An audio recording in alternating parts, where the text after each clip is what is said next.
Hello, everyone. Welcome back to Transcending Together. My name is Alec, and I'm so happy to have you here. I am just going to preface this video by saying that I'm not feeling very well. For those that don't know, I am a type 1 diabetic, and last night I had a pretty rough night. My blood sugars were extremely high, and I was up for a good portion of the night, being very sick, vomiting. I'm feeling a little bit better now, so that's why I'm doing this video. I wanted to get this video done, and so just bear with me if I don't seem like very peppy or very like cheery. It's also like not even 9 a.m. yet, and I'm not a morning person either, but I wanted to get this video made. So today we're going to be talking about something really interesting to me. And I wanted to talk about this because I was trying to figure out what my next video was going to be. And I was actually on Facebook, and there was a meme. And if I was smart enough to figure out how to edit YouTube videos, I would insert the meme into this video. But I am not that talented.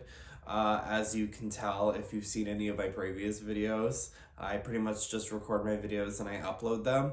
So I saw this meme on Facebook, and it was a cartoon, and it was a person sitting in front of another person.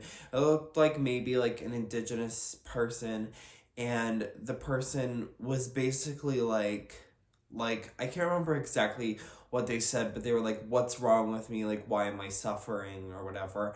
And then the indigenous person said, because the world lacks a connection to spirit.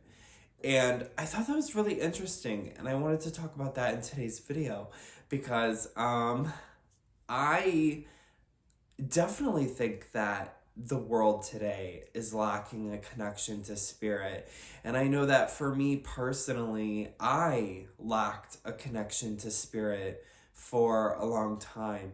And when I say spirit, what exactly do I mean? By spirit, I mean like God or the universe or whatever you personally want to refer to it as.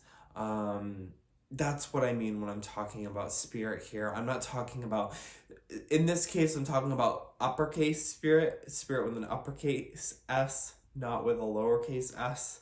Um, we're talking about big spirit here. And I just think that for me personally, I spent a lot of my life suffering. And not that my suffering has completely gone away, but when I had my spiritual awakening in 2017 in the hospital, when I heard God tell me that He still loved me, if you haven't seen my previous video about that, go check it out. But I I really found myself on a deep path that I am happy that I decided to go down. Uh, you know, it's it's hard because for a good portion of my life, I felt like I didn't deserve that connection to spirit. I felt like I didn't deserve that connection to God because I was gay. And I just had it ingrained into my head from the time that I was young that I didn't deserve that connection. So that connection wasn't there. That connection was severed. Or at least I thought it was severed. I thought it was severed completely, but it actually wasn't. There was still a tiny, tiny little piece there left the whole time. And when I had my awakening, I knew that I was supposed to go down this specific path, but I didn't know exactly where I was supposed to go. Um, when my when one of my very best friends introduced me to crystals, that was a fun thing, you know. I really got into it, and if you were to see my apartment is filled with crystals, um, because I feel connected to them. I feel very connected to the earth. I feel very connected to creation. And when I was talking about earlier about how I used to suffer a lot, I feel like the stronger my connection to spirit became, the less suffering actually had an impact on me. So it wasn't that my suffering completely went away or that all of my problems went away, but it was that the things that I was worried about and the things that I was stressing out about, they didn't have as much of an impact on me anymore.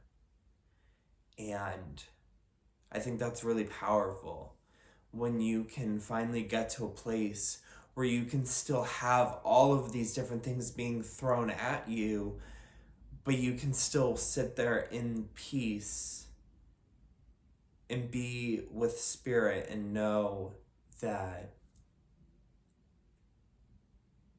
you're okay. So you're probably wondering, how do you connect with spirit? I would say it's different for everybody.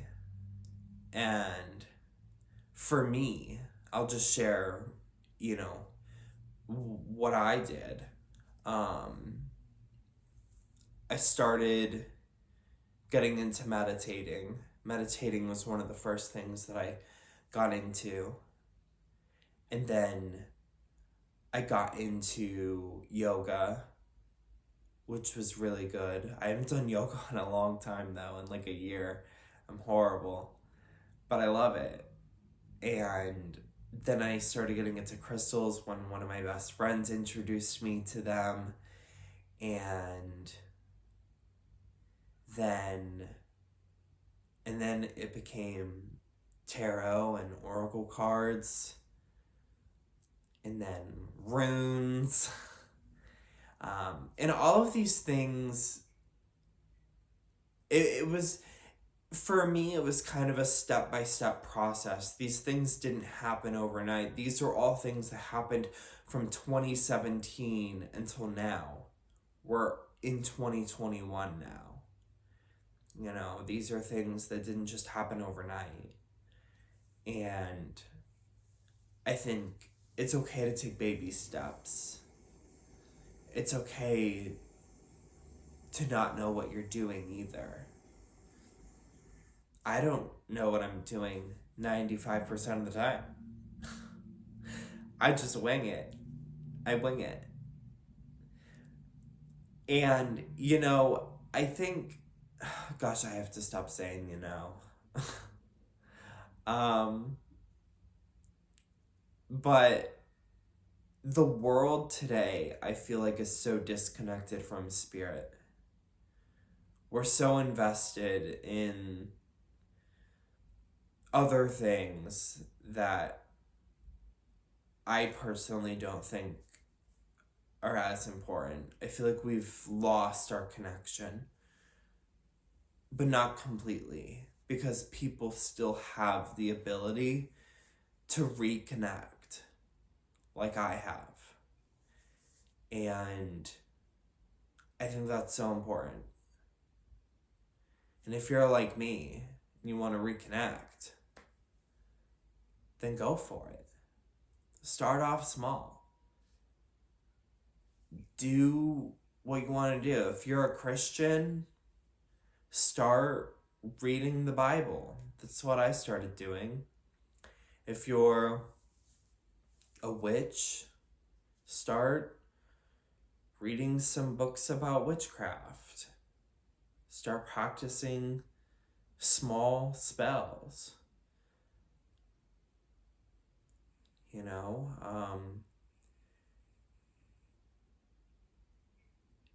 it all starts with you.